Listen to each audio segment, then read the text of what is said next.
귀한 찬양 감사드립니다. 올해 저는 마가복음을 강해해 왔습니다. 그러다가 지난 몇 주 동안 교회 행사 때문에 또 교회 절기 또 설교를 해야 하기 때문에 마가복음 설교를 중단하고 또 다른 말씀을 여러분들에게 전했습니다.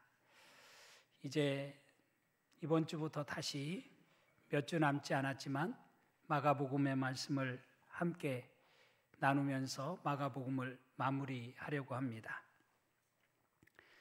여러분, 마가복음을 제가 왜 선택을 했는지 제가 연초에 말씀을 드렸어요. 왜 하필이면 마가복음인가?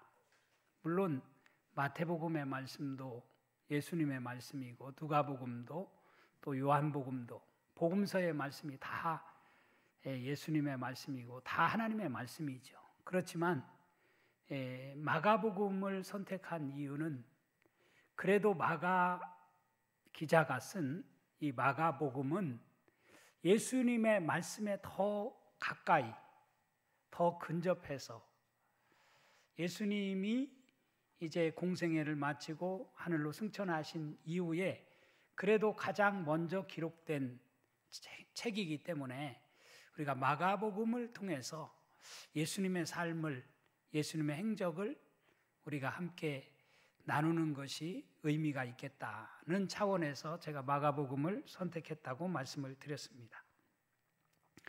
예수님의 말씀을 제대로 이해하려면 그 한 말씀 한 말씀이 어떤 상황 속에서 하신 말씀인가, 어떤 배경을 가지고 하신 말씀인가라고 하는 것을 우리가 잘 이해하는 것이 예수님의 본심을, 예수님이 하신 말씀을 제대로 이해하는 방법입니다.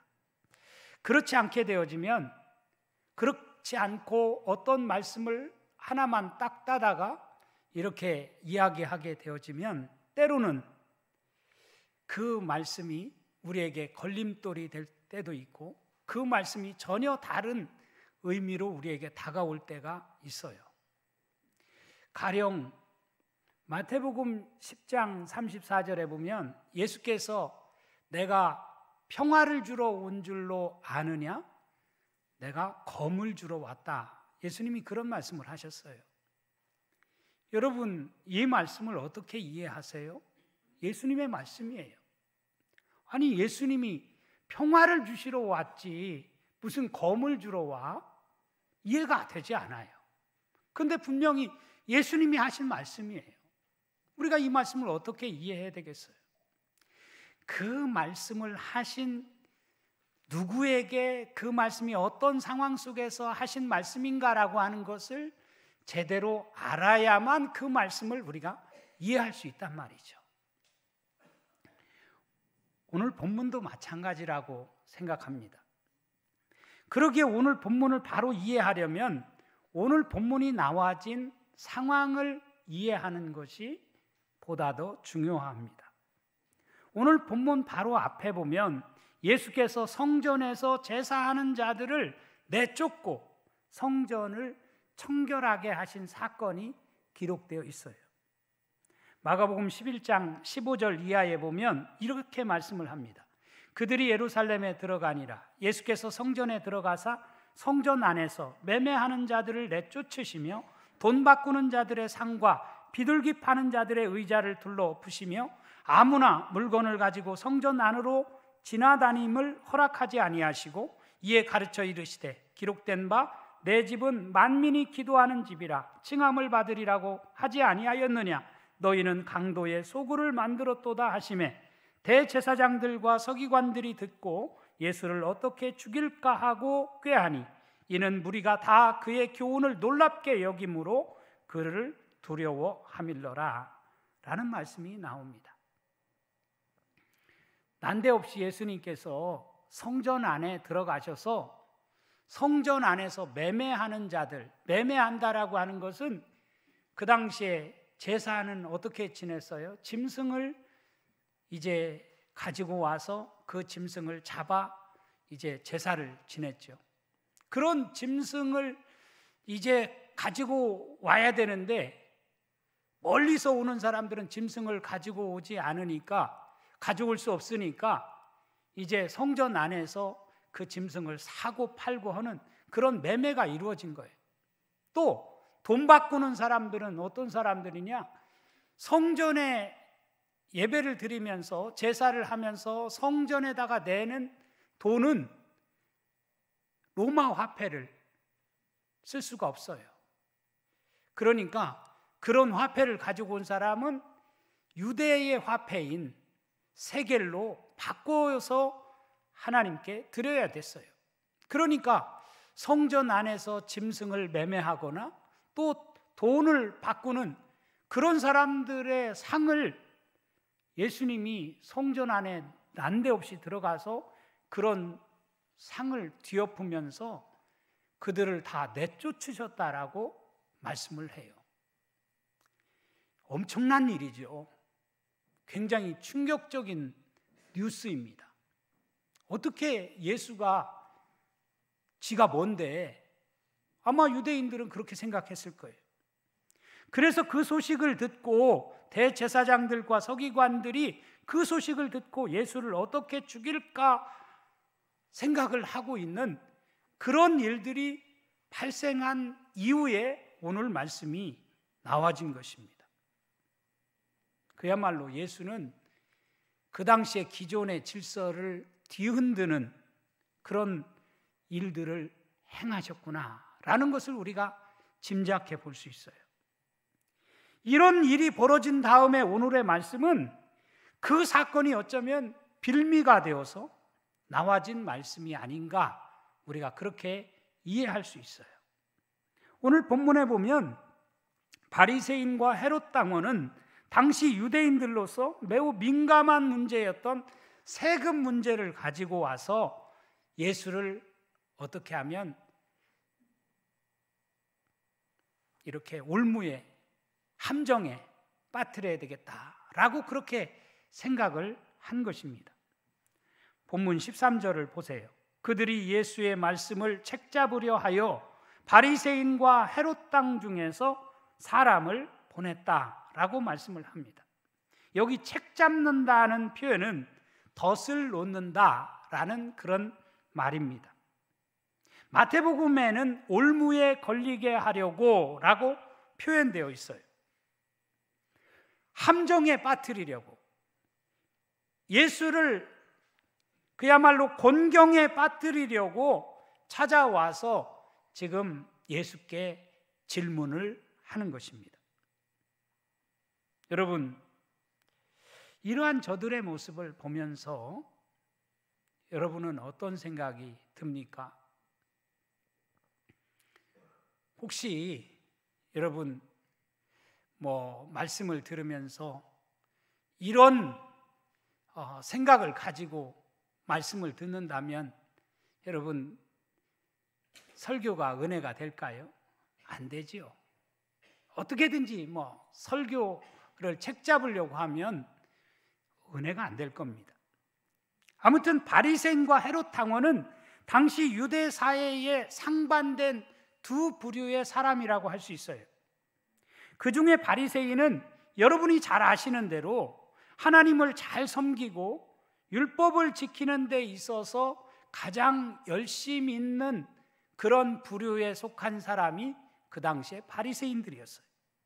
그렇기 때문에 저들은 율법을 철저히 지키고 그렇게 살다 보니까 로마에 세금을 바치는 데 있어서는 그것은 매우 못마땅한 일로 생각을 했습니다. 반면에 헤롯 당원은 침략자 로마가 분봉왕으로 세워서 이스라엘을 통치하던 당시의 왕이 헤롯 왕이었어요. 이런 헤롯 왕을 따르는 그런 사람들이기 때문에 그들은 로마에 당연히 세금을 내야지, 무슨 소리에? 라고 하면서 로마에 세금을 내는 것을 아주 찬성하고, 세금을 내지 않는다고 한다면 그런 사람은 반역자다 라고 생각하는 것이 헤롯 당원이었어요. 이렇게 서로 상반된 생각을 가진 두 부류가 예수님을 책잡아 죽이려는 이런 일에는 같이 마음을 합하게 된 것입니다. 우리 볼까요? 오늘 본문 14절에서 15절 말씀에 보면 저들은 예수께 찾아와 이렇게 질문을 하지요.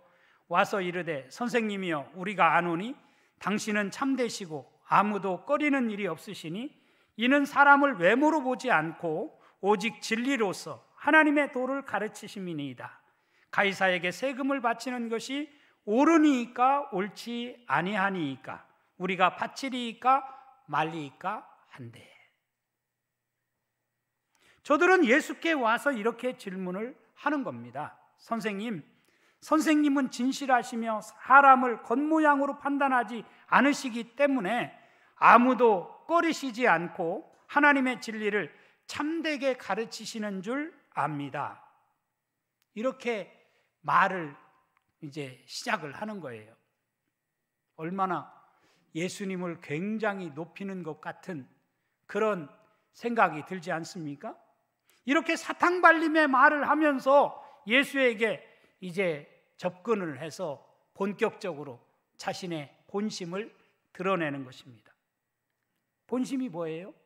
가이사에게 세금을 바치는 것이 옳습니까? 옳지 않습니까? 우리가 세금을 내야 합니까? 내지 말아야 합니까? 이게 저들이 지금 예수에게 던지는 질문입니다. 이 질문 속에는 다분히 예수를 함정에 빠뜨리려고 하는, 예수를 올가미에 걸리게 만들려고 하는 의도가 담겨져 있는 질문이라고 할 수 있어요. 가이사는 로마 황제를 말하죠. 세금은 유대인이지만 지배국인 로마에 바치는 세금을 말합니다. 당시 유대인들은 로마 당국에 바치는 세금이 많이 있었어요.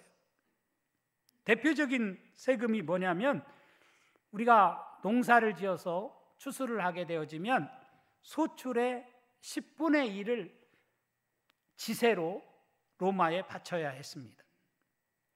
그런가 하면 과수 농사를 짓게 되어서 열매를 거두게 되면 과일 같은 경우는 5분의 1, 소출의 5분의 1을 또 바쳐야 했어요.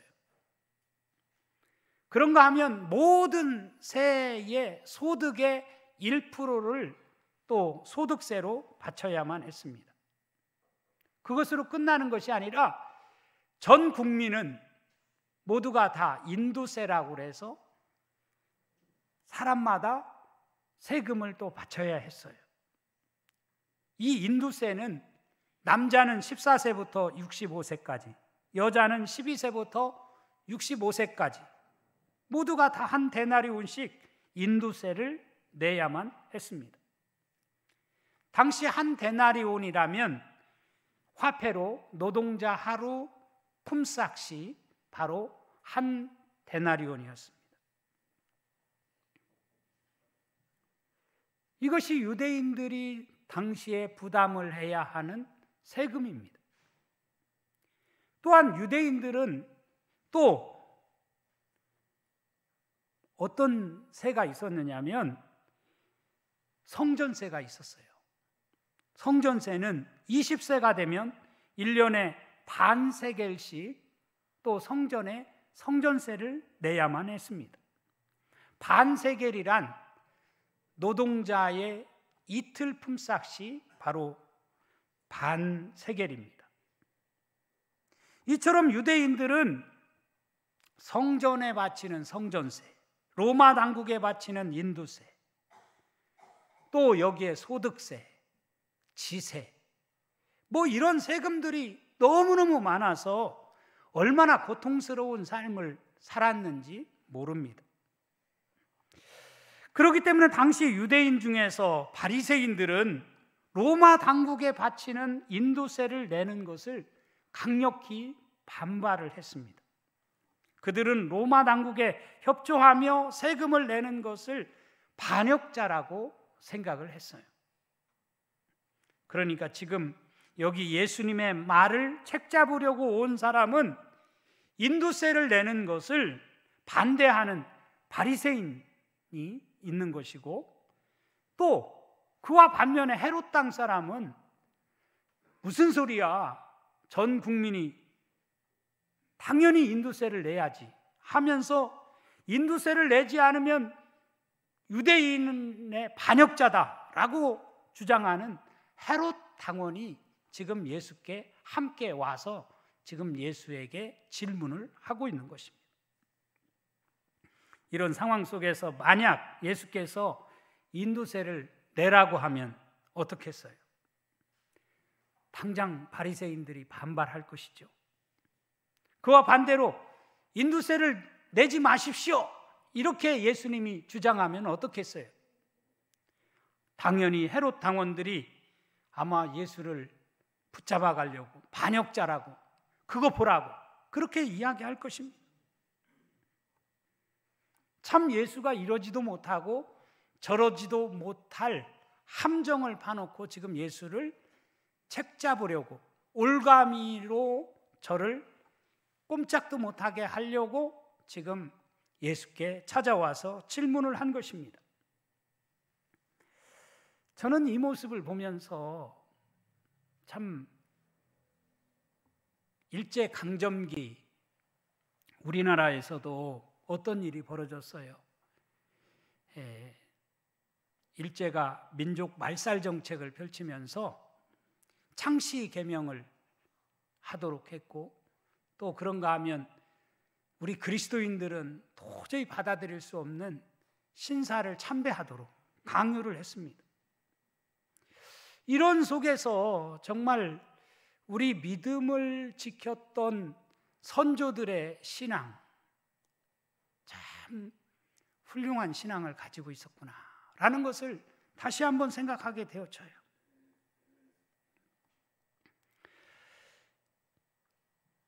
여러분, 그렇다면 오늘 우리들은 이런 상황이 우리 앞에 펼쳐진다면 나는 어떻게 이 상황 속에서 대처하는 것이 참된 그리스도인의 모습일까? 라고 하는 것을 오늘 이 말씀을 통해서 우리가 깨달음을 얻어야 돼요. 오늘 본문 15절 하반절에서 17절 말씀을 다시 보시기 바랍니다. 예수께서 그 외식함을 아시고 이르시되 어찌하여 나를 시험하느냐? 데나리온 하나를 가져다가 내게 보이라 하시니 가져왔거늘 예수께서 이르시되 이 형상과 이 글이 누구의 것이냐? 이르되 가이사의 것이니이다. 이에 예수께서 이르시되 가이사의 것은 가이사에게, 하나님의 것은 하나님께 바치라 하시니 그들이 예수께 대하여 매우 놀랍게 여기더라. 이렇게 말씀하고 있어요. 여기 보면 예수께서 그 외식함을 아시고라는 표현이 나옵니다. 외식이라고 하는 것 여러분이 뭔지 아시죠? 겉과 속이 다른 것이 외식 아닙니까? 여기서는 저들의 의도적인 거짓을 드러내는 표현입니다. 즉 그들의 질문은 몰라서 묻는 질문이 아니죠. 다 아는 거예요. 이렇게 질문하는 의도가 뭐냐면 한마디로 말해서 예수를 함정에 빠뜨리려고, 궁지에 몰아넣으려고 지금 예수께 이런 질문을 한 것입니다. 예수께서는 그들의 그 간계를 다 아셨다는 거예요. 그리고는 저들에게 예수님이 뭐라고 말씀하셔요? 데나리온 하나를 가지고 오라고 말씀을 하십니다. 데나리온은 앞에서도 말씀드린 것처럼 로마 화폐예요. 그러니까 당연히 거기에는 누구의 형상이 새겨져 있어요? 가이사의 형상이 새겨져 있는 것이죠. 예수께서는 그것을 저들에게 다시 보이시면서 가이사의 것은 가이사에게 라고 말씀을 하셨어요. 저는 이 말씀이 굉장히 중요한 말씀이라고 생각이 들어요. 가이사의 것이면 가이사에게 주라. 어쩌면 이 말씀은 우리가 이 세상의 제도 속에 살고 있는 한 현실적 질서도 우리가 중요하다라고 하는 것을 예수님이 인정하신 것입니다.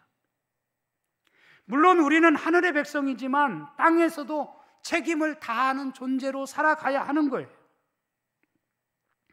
로마서 13장 말씀에 보면 사도 바울이 이런 말씀을 하셨어요. 각 사람은 위에 있는 권세들에게 복종하라. 권세는 하나님으로부터 나지 않음이 없나니 모든 권세는 다 하나님께서 정하신 바라. 그러므로 권세를 거스르는 자는 하나님의 명을 거스름이니 거스르는 자들은 심판을 자취하리라. 또 6절에 가서 보면 너희가 조세를 바치는 것도 이로 말미암음이라. 그들이 하나님의 일꾼이 되어 바로 이 일에 항상 힘쓰느니라. 모든 자에게 줄 것을 주되 조세를 받을 자에게 조세를 바치고 관세를 받을 자에게 관세를 바치고 두려워할 자를 두려워하며 존경할 자를 존경하라. 그렇게 말씀을 하고 있어요. 우리가 신앙생활을 한다고 하면서 우리가 이 땅에서 우리의 현실 속에서 우리가 살아가고 있는 이 사회 속에서 사회적 책임을 다하는 것은 당연한 우리 그리스도인이라고 해서 그것을 외면할 수는 없다는 뜻이죠. 국가의 법과 제도를 존중하고 시민으로서의 책임을 다하는 것은 하나님께 대한 순종의 한 형태입니다. 그렇지만 주님은 동시에 가이사의 것은 가이사에게 라고만 말씀하신 것이 아니라 또 말씀하셨죠. 뭐라고 말씀하셨어요? 하나님의 것은 하나님에게, 가이사의 것은 가이사에게, 하나님의 것은 하나님께 바쳐라. 어쩌면 지금 예수를 찾아와서 예수를 함정에 빠뜨리려고 찾아온 이들은 가이사에게 세금을 바쳐야 합니까? 안 바쳐도 괜찮습니까? 지금 이렇게 도전하는 저들은 지금 예수의 한마디를 듣고 자신들이 승리했다고, 자신들이 말한 것이 맞다고 하는 소리를 듣거나 아니면 예수는 지금 전혀 엉뚱한 얘기를 하기 때문에 저런 사람은 당장 죽여야 된다고 생각을 하면서 지금 예수를 올가미에 이렇게 걸리게 만들려고 지금 온 것입니다. 그런데 예수님은 그 상황 속에서 기가 막힌 말씀을 하신 거예요. 그래서 저들이 이런 예수의 말을 듣고 매우 놀랍게 여겼다라고 오늘 성경은 우리에게 증언해 주고 있습니다. 참으로 예수님은 놀라운 분이시다. 어떻게 저렇게 말씀하실 수 있을까? 저는 오늘 말씀을 준비하면서 이런 생각이 들었어요. 당시 데나리온에는 뭐가 새겨져 있어요? 뭐가 새겨져 있다고 말씀드렸죠? 가이사의 형상이 새겨져 있다고 말씀을 드렸어요. 로마 화폐니까. 그렇다면 우리가 사용하는 돈은 무엇이 새겨져 있습니까? 여러분이 좋아하는 돈, 아마 신사임당도 새겨져 있고 또 세종대왕도 새겨져 있고 뭐 여러 인물들이 새겨져 있죠. 우리 민족이 참 좋아하는 그런 훌륭한 사람들이 새겨져 있습니다. 저는 오늘 말씀을 깊이 음미하는 가운데 이런 질문을 제 스스로에게 해보았어요. 그렇다면 우리 안에는, 내 안에는 무엇이 새겨져 있을까? 우리들의 모습 속에는 무엇이 새겨져 있는가? 태초에 하나님께서는 당신의 형상대로 우리를 창조하셨다고 우리에게 말씀해 주고 있죠. 하나님이 자기 형상 곧 하나님의 형상대로 사람을 창조하시되 남자와 여자를 창조하시고 이렇게 말씀을 하고 있어요. 그러니까 우리 안에는 하나님의 형상이 새겨져 있는 거예요.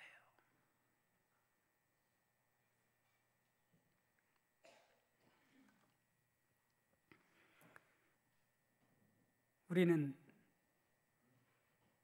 이중 국적을 가진 자들입니다. 이 땅에서 살아가는 백성으로서 대한민국 국적을 가지고 살아간다고 하는 것이 얼마나 대단한 일이에요. 얼마나 자랑스러운 일이에요. 그렇기 때문에 우리가 이 땅에서 해야 할 일도, 우리가 감당해야 할 몫도 제대로 감당하는 것이 중요해요. 동시에 우리는 하늘의 시민권을 가진 하늘나라의 백성입니다. 빌립보서 3장 20절에 보면 우리의 시민권은 하늘에 있는지라 거기로부터 구원하는 자 곧 주 예수 그리스도를 기다린다 라고 성경은 우리에게 말해주고 있어요. 여러분, 우리는 이 땅에서 살지만 이 땅보다 더 좋은, 더 나은 하늘의 시민권을 가진 그런 백성이라고 하는 사실을 명심하고 살아가는 저와 여러분이 되어줄 수 있기를 간절히 바랍니다. 그러기에 세금은 가이사에게 바치되 하나님의 자녀로서 하나님 나라를 위해 헌신하는 우리의 삶을 살아가는 의미에서 하나님의 것이라면, 우리의 삶이, 우리의 전 존재가 하나님의 것이라면 하나님께 드려지는 삶을 살아가는 것, 마땅히 행해야 할 우리의 사명이에요. 이것을 제대로 분별하며 살아가는 참된 그리스도인이 되어줄 수 있기를 간절히 바랍니다. 주님은 세상 나라와 하나님 나라를 결코 분리하지 않으셨어요. 그렇기 때문에 우리는 세상에 살지만 동시에 세상 속에서 하나님의 형상을 지닌 자답게 살아가도록 우리를 이 자리로 부르신 것입니다. 그것이 가이사보다 크신 하나님께 순종하는 참된 제자의 삶인 거예요. 바라기는 저와 여러분 모두가 이러한 사실을 깨닫고 이 땅에서 하나님 나라를 확장해 가는 일에 아름답게 쓰임받는 복된 삶을 살아가는 우리 동천의 모든 성도들이 되어줄 수 있기를 주님의 이름으로 축원합니다. 함께 일어나